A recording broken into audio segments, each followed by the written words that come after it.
સદભાવના વૃદ્ધાશ્રમ દ્વારા રાજકોટ ખાતે રેસકોર્સ ગ્રાઉન્ડમાં ભવ્ય રામકથા થવા જઈ રહી છે, ત્યારે રેસકોર્સની અંદર એક અયોધ્યા ધામ બની રહ્યું છે। આ અયોધ્યા ધામની અંદર પૂજ્ય મોરારી બાપુના કંઠે આ રામકથાનું આયોજન છે।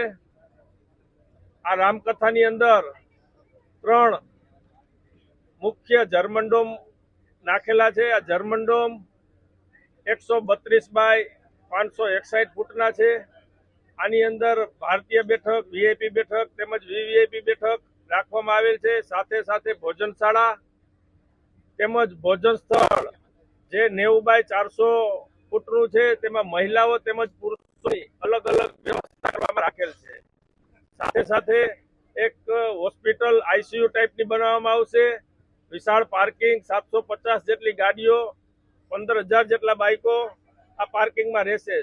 તેમજ સદભાવના વૃદ્ધાશ્રમ પરિવારના કાર્યકર્તાઓ ઓછામાં ઓછા 2000 થી વધારે કાર્યકર્તાઓ આ મહા રામકથાની અંદર ખડે પગે રહેશે। મોરારી બાપુની કથાનું આયોજન કરેલ છે। 300 કરોડના ખર્ચે 1400 રૂમનું 5000 વડીલો માટેનું જે દિવ્ય ધામ બની રહ્યું છે, ત્યાં 12 વર્ષ પછી પૂજ્ય મોરારી બાપુની કથાનું આયોજન છે। ખાસ વૃદ્ધો અને વૃક્ષો માટે આ કથાનું આયોજન છે। 150 કરોડ વૃક્ષો વાવી અને આખું ભારત ગ્રીન કરવું એ અમારું એક સાત્વિક સ્વપ્ન છે। એના માટે આ રામકથા છે।